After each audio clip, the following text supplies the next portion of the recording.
We can chase after money so much, and our net worth becomes our self-worth.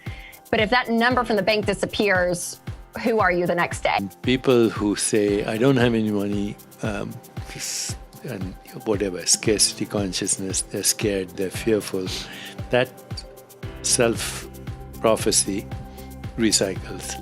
Money is a master mentor, and the way that you relate to it is the way it will show up for you. The more peaceful I am, the more profitable I become. You're doing us such a service with this book because knowing who you are is so important to get to where you want to go in every aspect of life.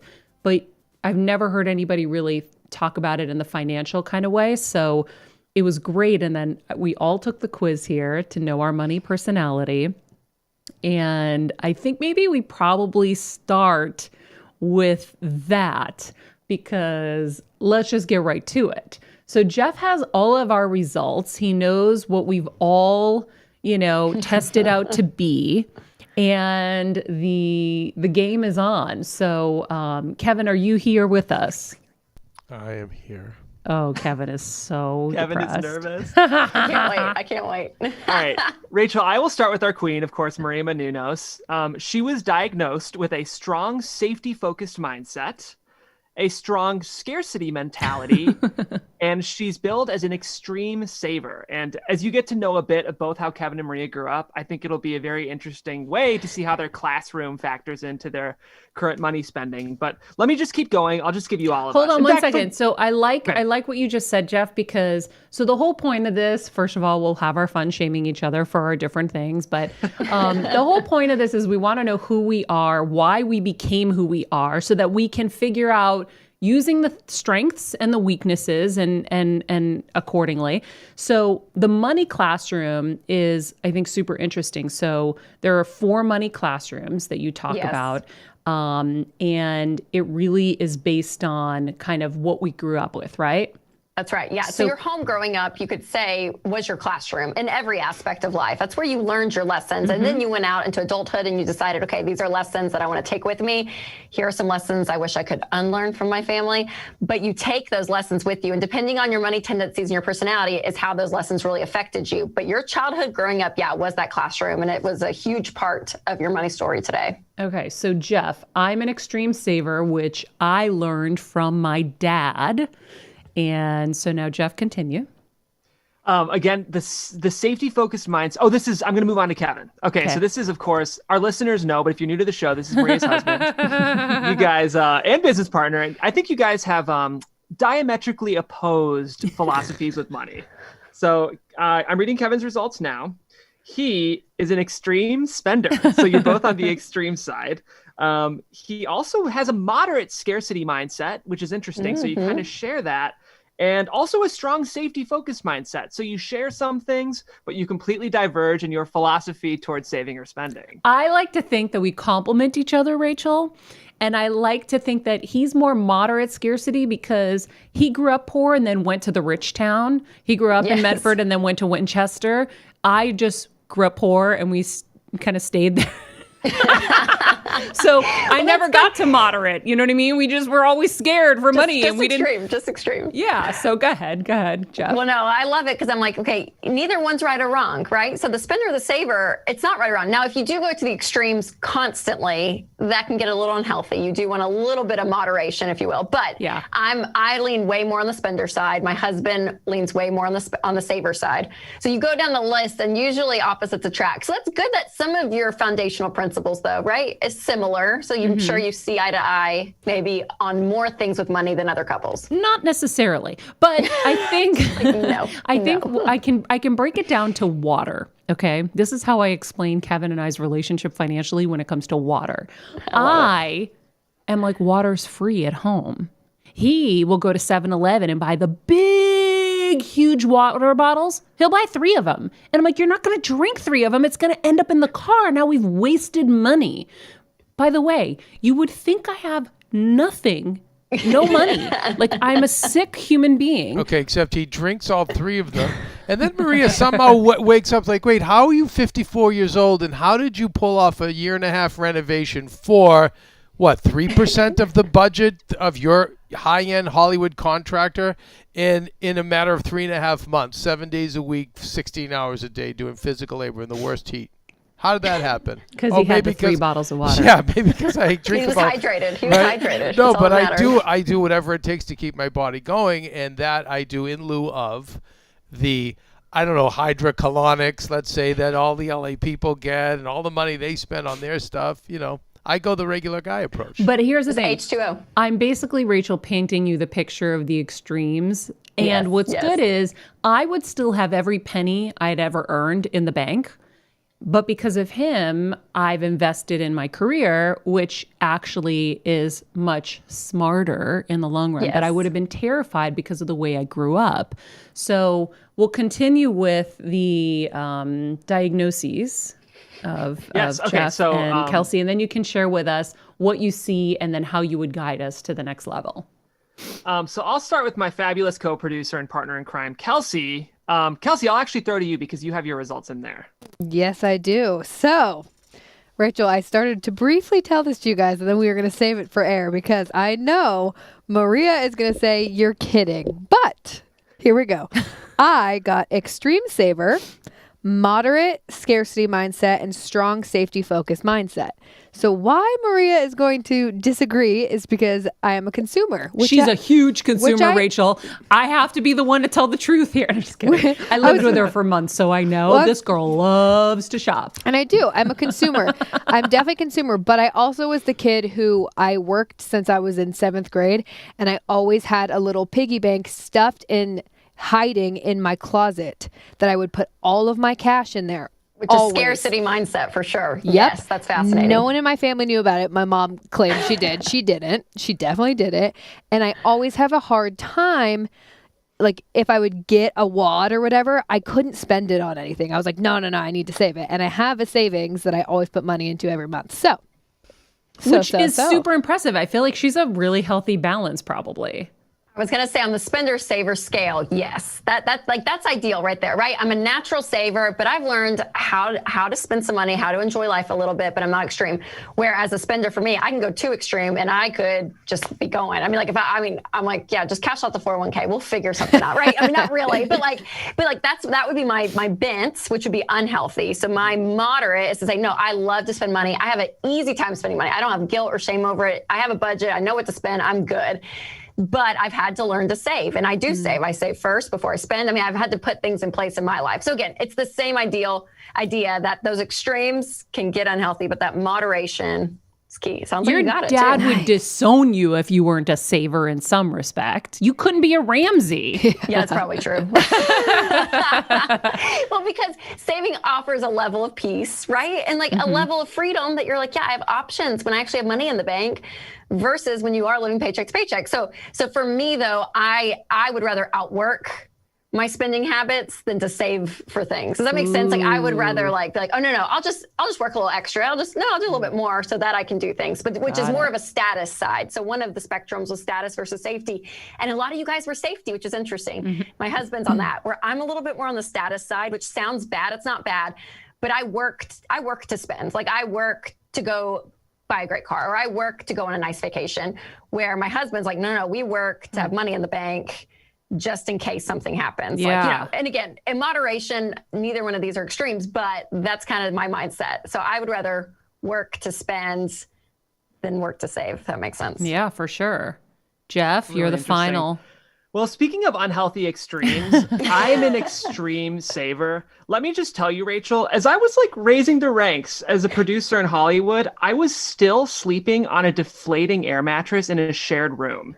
And it wasn't until I got married that my wife, who's probably too much of a spender, was like, dude, you can't sleep on an air mattress that's deflating and then go to a job to say that you're producing a show in Hollywood. And I was like, she's right. So I have a strong saver mentality. Let me just pull it up real quick.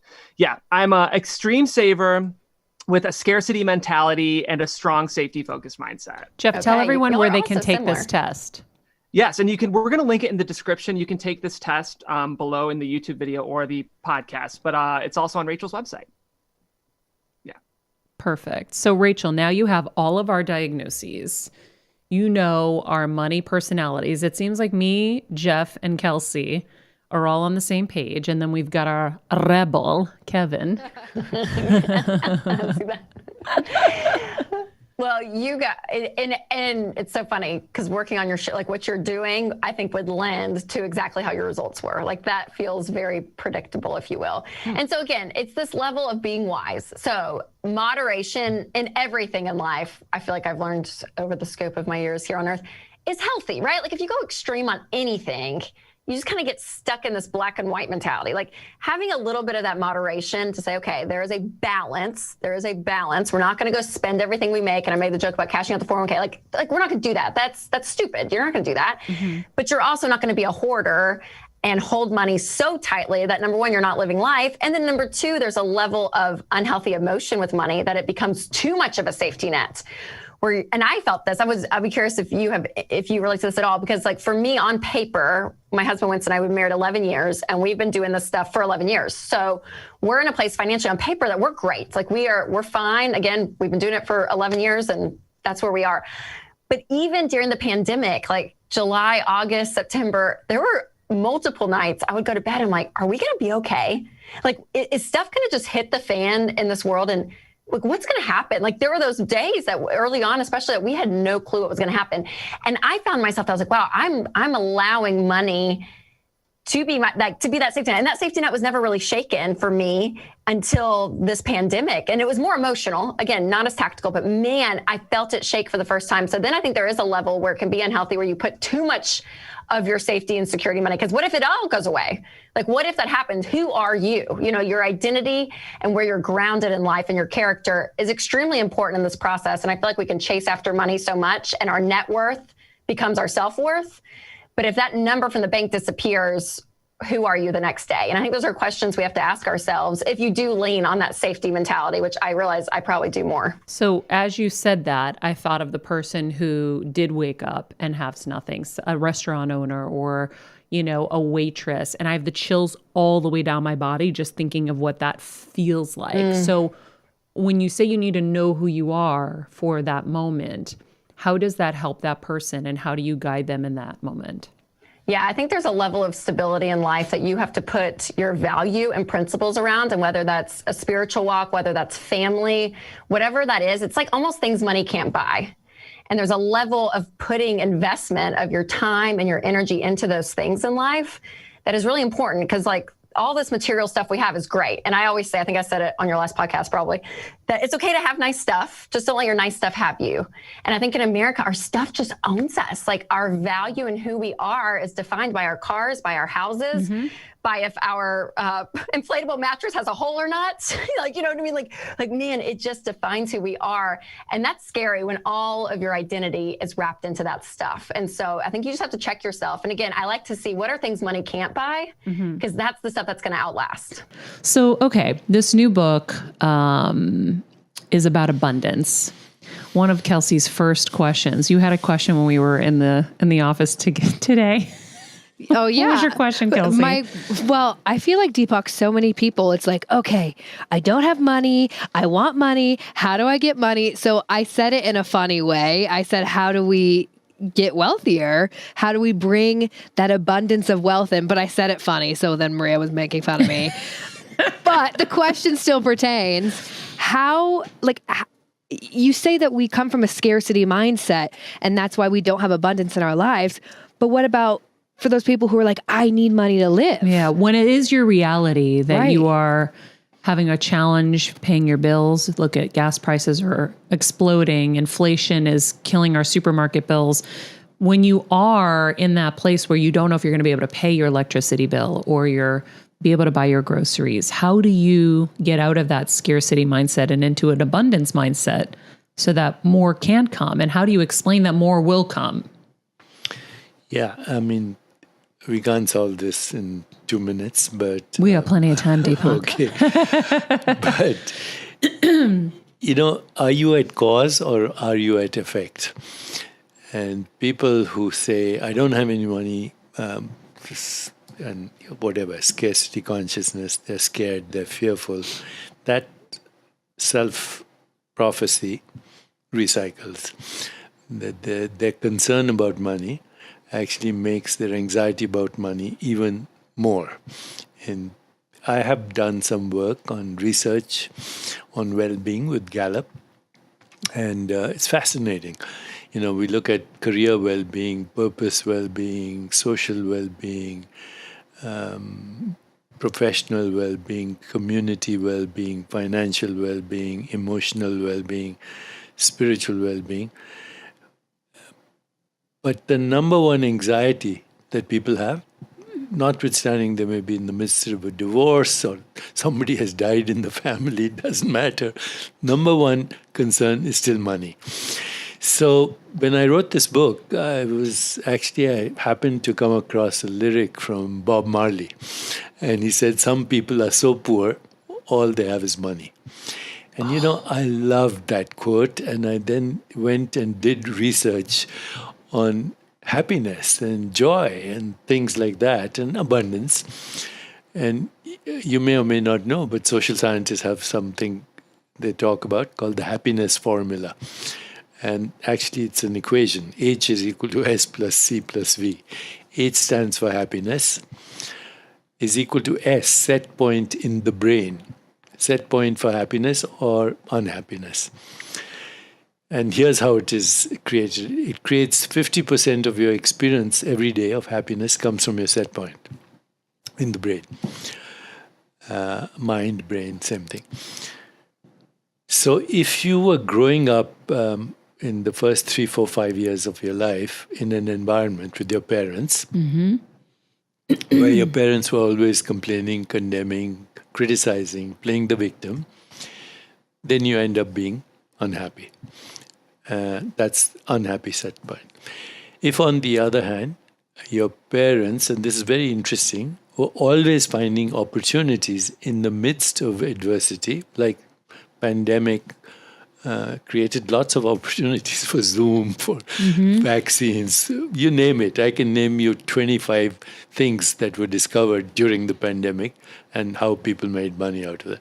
So people who were looking for opportunities in the midst of adversity, but more important, with their child, they paid attention, deep listening, appreciation, noticing their gifts, affection, real deep caring and love, and acceptance, not trying to change them. These kids grew up to be happy people. Now you say that's bad news. It had nothing to do with it. But the answer is you can change your set point. In the book, I talk about how to determine your soul profile. We go through many meditations at 7 levels of abundance and rituals. And they're not something I created. They're ancient rituals. But people in the West don't understand them. When I say Tantra, they think sex. It's not that. Tantra is a ritual to trap energy, focus it, and realize intention. And then there are mantras and yantras, and there are techniques that are very well known in the yogic traditions. So anyway, 50% of your experience comes from happiness or unhappiness is what happened in childhood. Is equal to S plus C, conditions of living, money. And so here's the data. If somebody wins the lottery, they're ecstatic in the beginning. In 6 months, they plateau.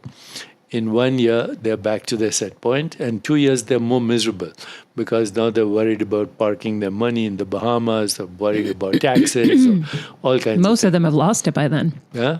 Most of them have lost it by then, too. Yeah, most of them have lost it. Looks what's happening with the oligarchs right now in Russia and so on.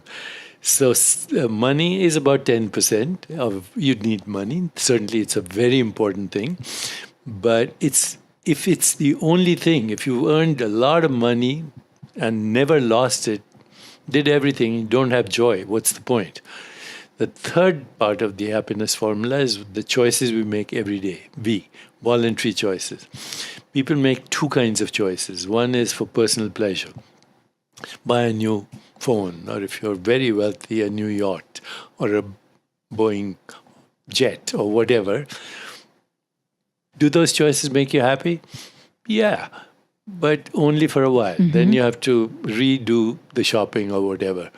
And if you have an addictive personality, then you get addicted to pleasure. There's another kind of choice that we can make, and that is called in this research fulfillment. Fulfillment happens when you have meaning and purpose in your life, but even more important, when you make other people happy through those 4 A's: attention, affection, appreciation, acceptance. So when I look at that formula, I said, the wisdom traditions had a lot to tell us about abundance: safety, security, love, belongingness, material success, creative expression, insight, intuition, higher vision, transcendence. Even they addressed even things like existential unhappiness, getting old, infirmity, death. There's nothing that wasn't covered in these wisdom traditions. So when I wrote the book, that's where I went.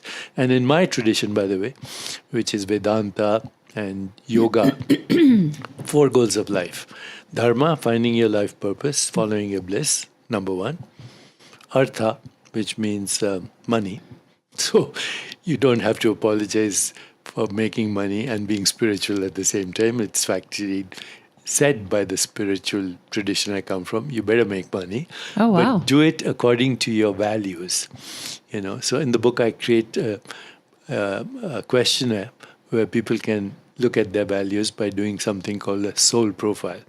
And if you behave or act or speak or even think based on your values, soul profile, then you attract people in your ecosystem that have the same values. And what is money? It's the exchange of values. If your values are alcohol and guns and weapons and pornography, yeah, you can make money, settle in Las Vegas and deal with those people, and you make money. But if your values are something different, then that's what will attract you. And, so money is important. It's not the only thing. In the context of everything, it becomes a means to fulfillment. It becomes a means to help others. It becomes a means to have a wonderful life and build a beautiful studio. Yeah. So it was Dharma. There's one more. There's one more, Yes, Dharma, Artha. Hartha? Artha, A-R-T-H, Okay. which That's means the money. wealth, exchange of values to make money. The third is Kama, not Karma, Kama, as in Kama Sutra. But even that's misunderstood. Kama means sensual desire, delight in every experience, including sexuality, but sensual delight. So when you're mindful in anything, eating, you get sensual delight. Seeing these colors, but mindful, you get sensual delight. We are so distracted, we have no sensual delight. So that's called Kama. And the last one is called Moksha, freedom from your selfie, because we've sacrificed ourselves for your selfie, means freedom from suffering, freedom from the fear of old age, infirmity, and death. And those are the 4 goals. And that's called liberation. Or enlightenment, which is more commonly used here. The thing is that I feel like no one's really groomed with any of that. Growing up, it's like survival, be good, do as you're told. And look out for number 1. Yeah, and do a job that's socially acceptable and will make a lot of money. That's it. What a tragic time we live in. You have a child full of wonder, curiosity, joy. And then you kill Then it. you just condition him with the hypnosis of the social mind. And the poor kid is bamboozled into false constructs because by nature, humans are infinitely creative. In fact, if you're innocent, some of the things I talk about in the book is how do we return to that place of innocence where everything is delightful. Which is what's going to attract the abundance Which will in all attract areas. Every area. Seek the highest first. Everything else comes. So I worked since I was like in 7th grade, just whatever it was. And I would just like hide my little stash and my little ATM in my closet, but I never wanted to spend it. I would like, save. And I could buy something, but I wouldn't. And if I did, I had so much guilt over it. And I still do to this day. Yeah. So I guess that's kind of mine. And I'm always scared, even if I have it, I'm like, I'm not going to have enough, or I'm going to, not be okay. So now picture yourself sitting on the other side of it as money. I'm squandered, I'm hidden, I'm locked, I'm scared of. Imagine that being friendship or the relationship you have with money, because money is a relationship, not a commodity, right? So we're all sitting there having these terrifying relationships with money, and money's going, what the? Really, people? Can you love me a little? And a lot of it then becomes a mindset. It doesn't matter how much you have, it'll never be enough. So what you want to look at, and what I say to people to break that kind of thing, is look at how much, if something were to go wrong tomorrow, how much do I need to have, and what can I work towards to get that? Once that's there, you don't get to say that one anymore, because it's not true. And if you have a look at all of the things that you say about money, like there's never enough, is it really your truth anymore, or whose truth are you still holding on to? Perhaps a better way to deal with that is to say to mom, dad, all of the parents, thank you so much for saying there wasn't enough. And then to yourself, thank you for wanting, because the way that we evolve in life is by wanting. So thank you for wanting. And then to money, thank you for being such a patient friend. Money wants to be wanted. It wants to know where to flow. It is like any other big force. And I notice that we often put it as an either or, right? It's either love or money. It's work-life balance or money. It's true fulfillment or money. Pearl, money's become this or thing instead of an and thing. And with money, there's so much good that you can do for you and for others around you. It's how you educate yourself. It is a master mentor. Really, money is a master mentor. And the way that you relate to it is the way it will show up for you. When you begin to really have a loving relationship with it, and you get up in the morning, and I say to people things as simple as, good morning, money. Thank you so much. I have a warm bath this morning, or a warm shower. Good morning, money. Thank you for the gas that's going into my car. You get me from A to B. Good morning, money. Did you see somebody took me out to lunch? Wasn't that amazing? I get it was a gift. When we begin to change our attitude to money, we begin to see that it is no different than love or any of those other big emotions. It is truly a wonderful, wonderful relationship. I wonder too if, I think that it robs us of so much joy to have this kind of challenging relationship with money, because I know for myself, there was a point in my career where Kevin looked at me and he said, you need to start feeling your success. And if you don't, I'm going to go start shopping for you and bringing it home. Like, you need to shop. And my stylist at the time would always be shocked at me, because I was like, oh, no, I can't buy that, because people give me things and I should just be grateful for with whatever I get. Even if it's stuff I didn't want, I was like, well, I'm getting gifts. How dare I want more than that or want something different than that? So I had to unravel a lot of stuff, because my parents would see this when they'd come to California, like, Maria, you're so lucky. Everybody, they're sending you things. I'm like, yeah, I know I am. And then I would feel guilty that I didn't have the actual jeans I wanted. I was just using the ones that were sent to me. I know this sounds like very high-end problems. I get it. No. It's really not. It's a mindset that you're talking about. And it's that be grateful for what you've got. Stop. Money is one of the best mentors for teaching us not to limit ourselves. Don't do that. When you've saved for something and you want that thing, go and get it. And tell money thank you. And yeah, what you were doing was taking on mom and dad's old language. Look how lucky you are. Look how much people love you. Look at what they give you. You should be grateful for what you've got. I'm truly grateful for what I've got. Which of them would you like? But you don't have to take that on. It's the good girl syndrome, and it's what we all have. We have the good kid syndrome. If mom and dad said that we don't have money, well, doesn't matter if I've got 100 million, we don't have money. Yeah. Or the shame that parents will instill in you because their fears of you losing it. So for me, because I was having this really incredible success, there was so much terror involved in any move I was making, if I was going to leave a show, my dad would have a freaking heart attack. I'm like, Dad, no, it's a good move. It's a good move. And he would just be so freaked out about like what could happen, what bad things could happen. Eventually that stuff kind of sticks with you too and changes, like, you know, me being a renegade, then I started getting scared too. I was breaking away, but then they would get me back in. So you had the two patterns, right? You had that beautiful thing, you know, we spoke about you always have a pattern trying to emerge so that the other one can rest. Well, the one for you that wanted to rest was just be grateful for what you've got. And then the other one of, if you've got a job, for heaven's sake, don't mess it up. And that was very much the older generation's thinking.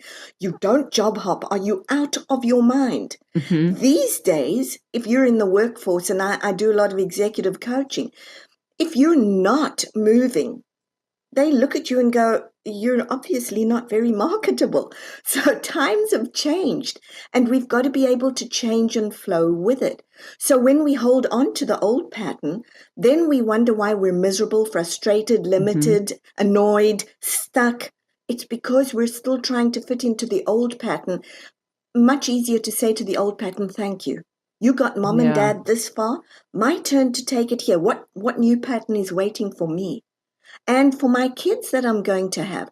Because if I don't teach them that success is amazing, it's possible and attainable, and money is the most beautiful byproduct and companion, they're going to learn the same thing. They're going to be freaked out every time to Kelsey's point, they'll sit there and save it. And when somebody says, go and buy that thing, they're going to go, No. We don't buy.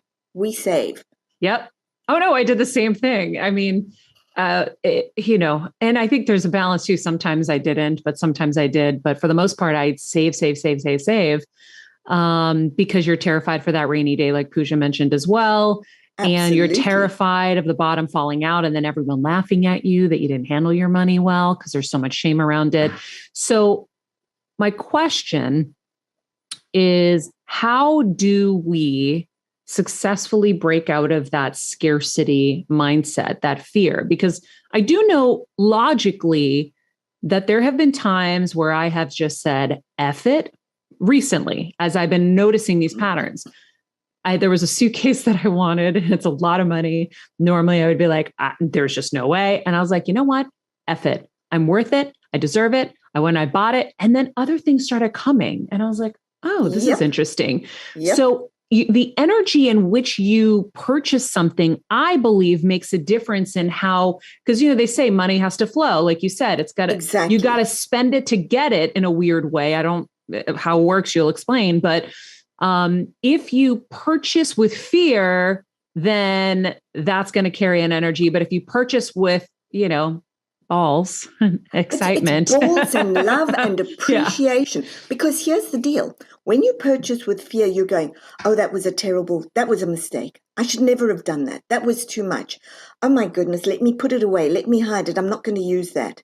I'll use it once or twice maybe, but I'm going to feel guilty about it. What are you doing?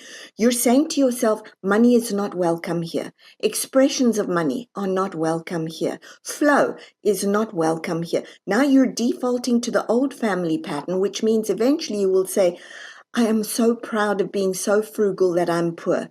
And money's going to go, well, clearly she doesn't want me here. I better go find another place to hang out. When you went in and you said to money, at least to money, I'm buying this suitcase, or was you said I'm worth it, I deserve it. Yeah.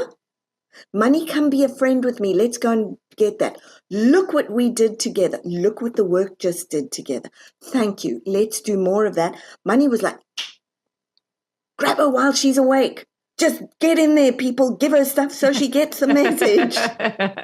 Yeah, it's like the reward so that you'll keep doing it. That's it. Keep doing it. Keep doing it. Money is begging, longing for a place to play with you. It's saying to you, we could have so much fun. Do you know all the things we could do? Maria, open your eyes. There's so much that we could make happen here. And what you're doing when you do that is you're serving your family system. You're saying to the family system, of course we can expand. Somebody had to do it. I will take that. You're being loyal to the family in a very different way. You're saying, for all of you who couldn't, I can. Watch me. There is a way. And now the family goes, darn, she's not burning in hell here because she's got money.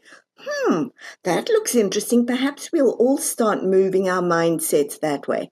So you really are serving your family, your community, and humanity when you start looking at money with love. Let's go back, because I want everyone to hear how you got out of this. Banks close. You guys sell the matching Range Rovers, the 6,000 square foot house. You move to Louisiana, or you flee to Louisiana. You have this aha moment with this Bible passage. You start this blog, and then what happens? So I just want to say I didn't sell the house before it closed. Oh, sorry. Good point. I didn't sell the cars. They were repossessed. So I just want to make sure that very clear. I appreciate that. You're right. That would have been great. I wish that was the story. That's not what happened. But thank you for the clarification. I get up off this bathroom floor and I start this free blog. And I'm doing the blog every week. I'm like picking apart a proverb that has a money or business lesson and sharing my thoughts. And I thought that was the easiest way to share with friends. So initially, I don't really know online stuff. I owned a brick and mortar business. I'm emailing these blogs out to friends and family. And the first couple weeks, people thought it was cute. They entertained me. And shortly thereafter, I realized not even my mom or my husband was reading. And I was like, maybe I need to get on LinkedIn and start looking for a job. Although I had been an entrepreneur, up until that point, I'm like, maybe I need a job. So I stopped writing. And I'll never forget, this man emailed me out of the clear blue sky one day and said, hey, I hope you're well. I've been reading your blog and you haven't posted in a while. Just want to be sure you're good. And I was like, stranger danger. Who is this man? I've never seen this. I didn't even understand how to look at analytics or like the back end. I didn't see that people were commenting and I needed to improve the comments. I didn't understand any of that, girl. I was just going in, making my little post, hitting publish, waiting for friends to reply to my email and say they read it. And, I almost gave up. I literally hadn't done anything in weeks with the blog and I almost gave up.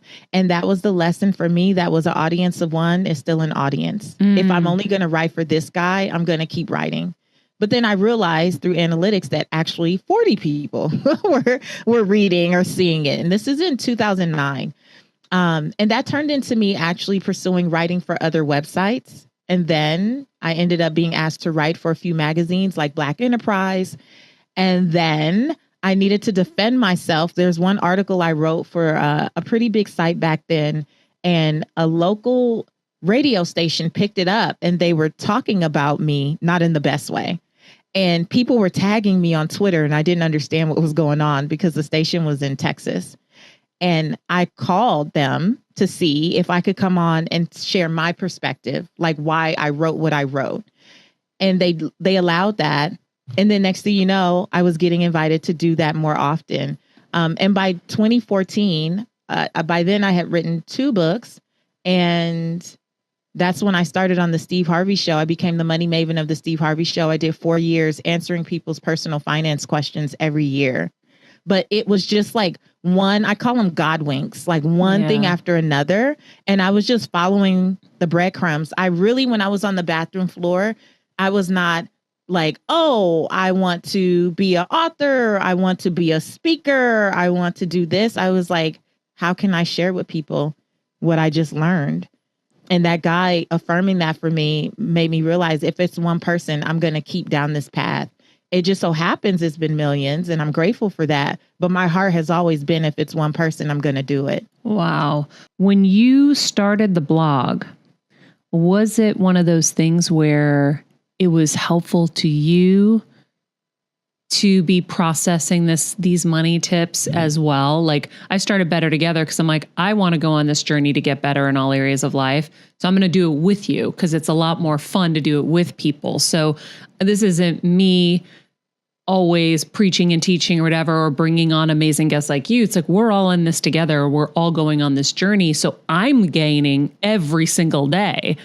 Yes. Was it like that for you? Oh my gosh. Yes. It was definitely like that for me. My heart was like, when people would reach out to me and ask me, basically, who are you? Like I like this. When I started to write for some of the websites, it was like, well, what is this lady's background? Should I even take her seriously? Yeah. I still had like a Yahoo account, I think, back then. And I remember it being in the byline that you could send me a message at Yahoo. And one of the comments were like, why would you trust this lady? She still has a Yahoo account, like back in the day. It was, you know, comments were brutal even back then, right? Yeah. And I was like, you know, they were like, who are you? And I would say, I did lose all my money, but my mind isn't bad. The fact that I can create a 7-figure business by 25, I got to know something. And I used to say, God, been there, done that on the way back, right? Because the lessons were the lessons, but this is where my current brand, Redefining Wealth, comes from.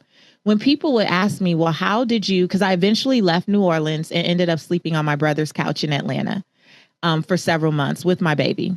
And when people say, well, how did you get off your brother's couch and sit on the couch next to Dr. Oz or Steve Harvey or whoever? It wasn't the money stuff anymore. It was all the internal work. It was the work I was doing on other parts of my life that I believe prepped me to receive opportunities that would create financial wealth.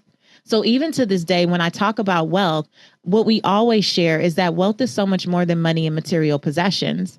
One of the things that I learned in 2009 while I was deep diving between knowledge and wisdom and all this stuff, it was also looking at wealth. And I found that the original 12th century definition of wealth is actually the condition of well-being. That was the original definition. It was never money. It was never assets. It was never material possessions. It was the condition of well-being. And also it said happiness. And I remember this feeling of, I know I'm not happy with where I am financially, but how can I make myself happier, right? Just in life. And I didn't call it the 6 pillars of wealth. That's what my community and I call it now. At the time, it was just, what are the things that I could do to make myself happy? For me, working out made me happy. So instead of avoiding it and allowing all the pressures of constant eviction notices and people turning the power off and dealing with folks at the welfare office, instead of all of that being the only thing that I dwelled on in that season, I was like, what are the things that can make me happy? I remember, Maria, I found a Target gift card in a bag that someone had given us from my daughter's for my daughter's birth. And it had like $50 on it. And I went to Target with it immediately. You know, I was so excited, right? It was like finding candy or something. I was so excited. I went to Target, and one of the things that I knew would make me happy was to bring more joy into the space, because we lived in this, you know, a little teeny apartment, and it wasn't in the best neighborhood.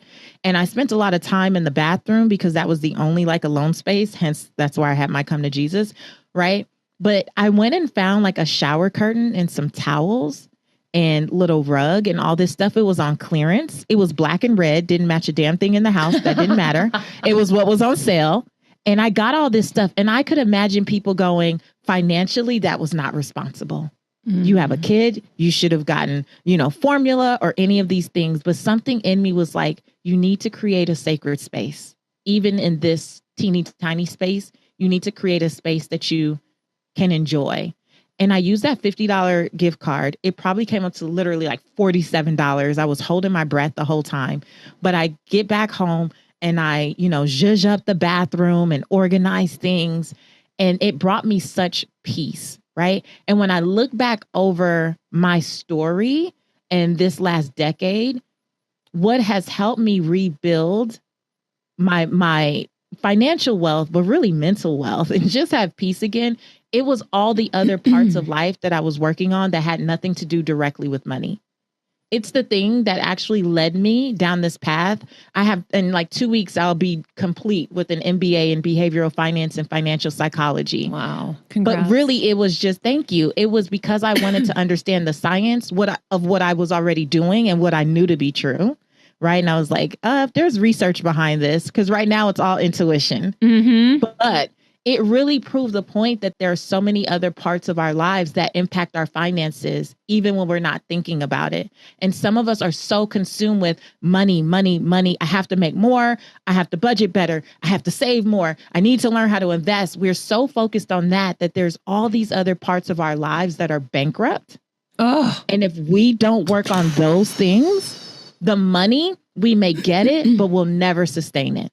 And that's the message that I have now. And when I look back over my life, truly what's gotten me here has been the ability to continue to look for these different parts of my life that need some support. They need some attention.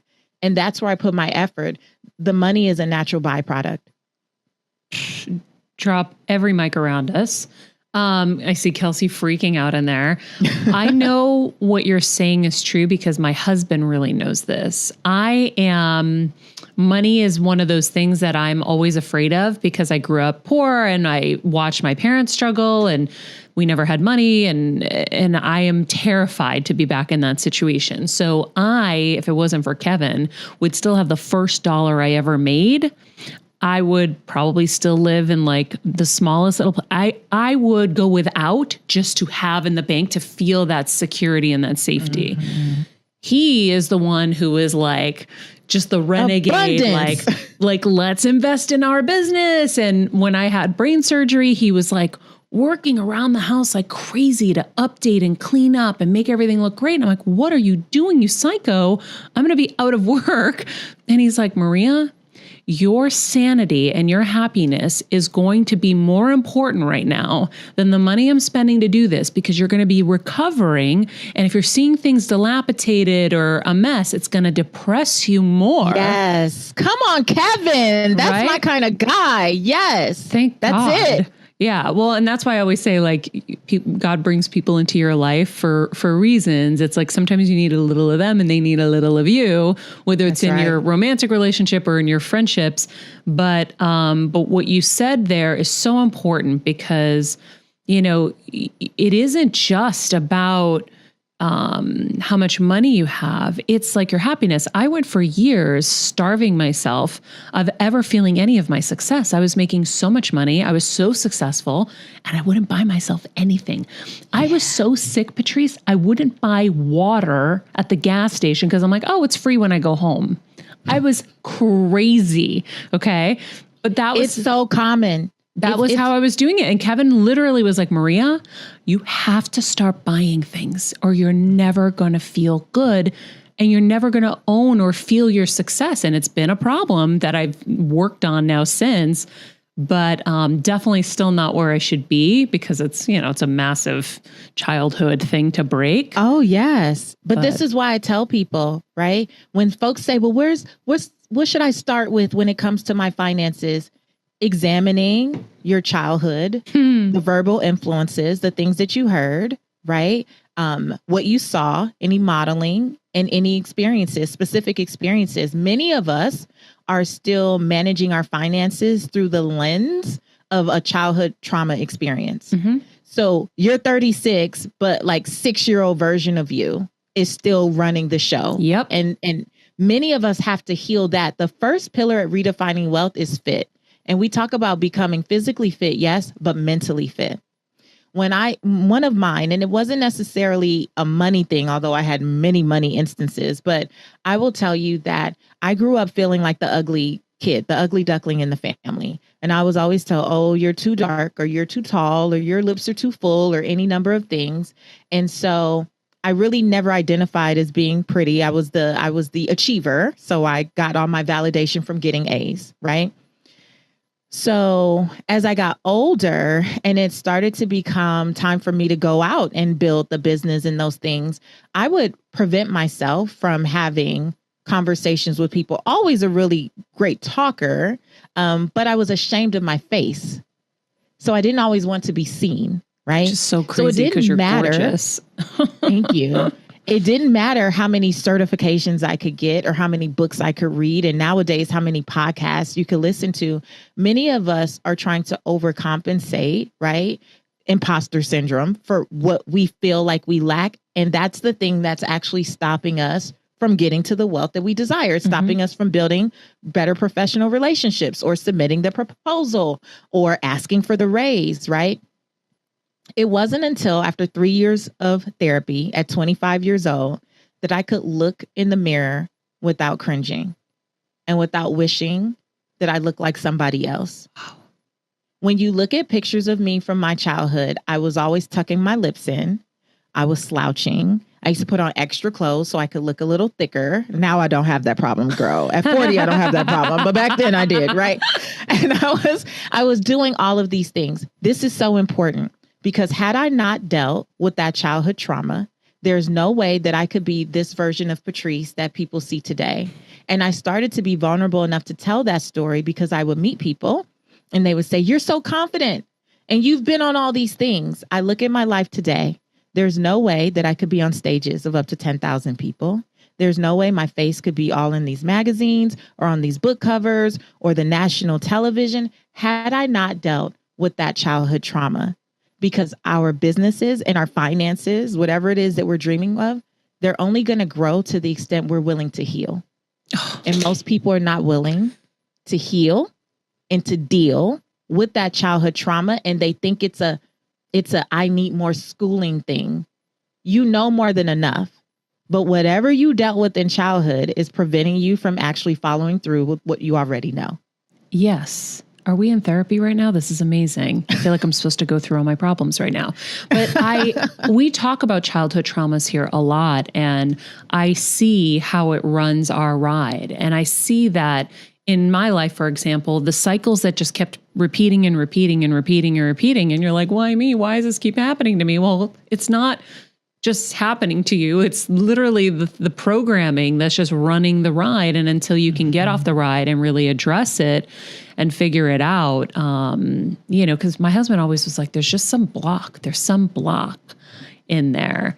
And so more money doesn't solve it. You're a perfect example. Having more money didn't solve, right? Or get to the heart of why you were in that cycle. Like more than like you could buy 1 million bottles of water and you're like, no, I'm going to stay parched for another 36 minutes until I make it home. Until I make it home. Right. Yeah. Right. I'll be parched. Like we're the same person. Yeah. I went through all of that, but now you know what season I'm in? Girl, I'm in a season where I believe in paying for peace. Yeah. Like if I need support or if I need something, I am all about scaling joy and paying for peace. And I realize that the more peaceful I am, the more profitable I become. We think that we have to work harder. And, as a young Black girl, I remember hearing all the time, you got to work twice as hard or 3 times as hard to be considered half as good. So what do? We create these cycles of burnout where we run ourselves into the ground, trying to be accepted in mainstream America, right? I have learned, though, over these last several years in particular, that the more at peace I am, actually, the more productive I can be and the more profitable I have become. And when people say less is more, that's what they're referring to. Like, it's not I do all the things and I have to wear all the hats, right? You starting a business as an entrepreneur, yes, when you first start, you are the janitor, the CEO, the marketing director, the assistant, you do the runs, you do everything. One of the exercises I give my clients now, though, is here is an organizational chart. It will start with your name in every box, but your goal should be, how do I keep erasing my name and adding someone else's? It is better to invest in peace. I have learned to pay for peace. I'm not going to overstress myself about not a damn thing. And I don't feel bad anymore. The reason I didn't have support earlier too was kind of back to what you asked me some time ago. I used to think that it was a bad thing to do stuff like pay someone to do the laundry. Right? Because that conditioning and that, as a mother and a wife, you need to run your household. Yeah. You don't have anyone else coming in. And okay, but is that the highest and best use of my time, of my energy? And does it bring me joy? It doesn't. And someone else's business could be supported. There's other people out there where this is how their livelihood is set up. And you could be a blessing to them and go do the work that you're created to do and be a blessing to those you're supposed to serve in that way. And so now, girl, I get help in every, I love it. like in every way It's I can. so important. I mean, my programming was you don't pay to have anything done that you can do yourself. And that was Isn't that a lie from the pits of hell? Oh my God, I'm Greek. My parents are immigrants from Greece. They're like workhorses that can do everything. My dad could build a spaceship if I asked him to. Like they can do anything. And I'm Central American, first generation American. Same thing. I saw people take absolutely nothing and turn it into everything. Always. But what got you to Egypt won't get you to the promised land. Ooh, say that, girl. As my friend Dean Graziosi taught me. And I was like, oh, okay. So, I did, that method got me to a certain place, but it's not going to get me to the next level. And it's funny because we just had this conversation maybe a few months ago with my husband. He's like, Maria, we have to start paying for shit. He's like, we'll have a party and I'm like doing everything still. He's like, we have to start paying for people to help us. He's like, we can't do all of it ourselves. And I'm like, yeah, I'm definitely getting too old to do all of it. And also the real part of it is, like you said, it's not our best use of time. And I have found, the same thing that you said, more is more. I've really worked hard to try to simplify my life, and I'm continuously simplifying my life. So my other question to you is, you were 25 with 13 properties and all this stuff. Are you doing things differently now so that your life is simpler but still abundant? Absolutely. First of all, again, just that leaning on support. I like a lot of those properties I shouldn't have purchased at that time. I was completely over leveraged, right? I didn't have mentorship. I didn't have coaching. I didn't know those things were a thing back at that time. And so I made a lot of decisions just based purely on emotions and feelings and no facts. I'm still very spirit led, but I try to be more strategic now. So before I make those types of decisions, I have a business manager, I have a financial planner, I have a financial advisor. Like I've incorporated, I feel like I surrounded myself with more accountability so I can get support. Doesn't mean I always take their advice. Because like I said, I still reject advice that doesn't feel in alignment, but at least I will seek the wise counsel so I can take it into consideration. But I live a much simpler life than I did at that time. And that's really one of the reasons that I believe in the work that I do with redefining wealth for yourself, because I've learned, especially in this space as an entrepreneur and an online entrepreneur, that it becomes really easy to start looking at other people's goals and metrics and what they're achieving. And if you're not careful, you'll go, oh, I need to be on that list, or I need to hit that thing. And now you're working for something that was not even assigned to you. Right. So now, and then you're back in that struggle. My prayer, like last year, my theme for the year was, Lord, how do I become content with contentment? This is the number that I desire to hit. I don't care that it's less than so-and-so's number or that my other girlfriends, and I'm surrounded by, again, I have some really amazing friends, right? I have no idea. Sometimes I'm like, how do I have billionaires' numbers in my phone? Like, really amazing things, right? But my daughter just started high school this year. Well, last year, right? She's in her freshman year of high school. What matters the most to me is spending as much time as I can watching TikToks with her, laughing every evening, getting into all the high school girl drama because it's so dramatic, right? You have your own reality show. Right? It's like attending her basketball games and hanging out with her, for me, is the wealthiest thing. The highest and best use of my time. That is what really promotes my well-being in this season. That comes at a price that I'm willing to pay. That means I don't take every invitation anymore. That means I had to start to decide not just between good and great opportunities, and not even just phenomenal opportunities. Now I have to choose between phenomenal and fulfilling. If it's not going to be fulfilling, but it's phenomenal money or a phenomenal platform, doesn't matter. I will say no. If it's not in alignment for me, it's just a no right now, because I need this time, these 3 years that I have left, 3.5 years or so, to pour into my daughter. I've got one kid and she almost didn't make it. If you remember the original story, she is a miracle. She's my miracle and she's my gift. And I want to be present with this present that I feel God gave me. And so in this season, I don't care about hitting $10 million. I don't care about, I don't care about those things. I still know that I have impact, right? And I still know that I have great influence, but I'm not going to run myself ragged, in somebody else's race. My race is with Reagan Washington right now. And as long as I'm present and upstairs by 5:30 p.m. when she's done with basketball, then that's a win for me. This podcast and all related content published or distributed by or on behalf of Maria Menounos or MariaMenounos.com is for informational purposes only and may include information that is general in nature and that is not specific to you. Any information or opinions expressed or contained herein are not intended to serve as or replace medical advice, nor to diagnose, prescribe, or treat any disease, condition, illness, or injury, and you should consult the healthcare professional of your choice regarding all matters concerning your health, including before beginning any exercise, weight loss, or healthcare program. If you have or suspect you may have a healthcare emergency, please contact a qualified healthcare professional for treatment. Any information or opinions provided by a guest expert or host featured within website or on company's podcast are their own, not those of Maria Menounos or the company. Accordingly, Maria Menounos and the company cannot be responsible for any results or consequences or actions you may take based on information or opinions.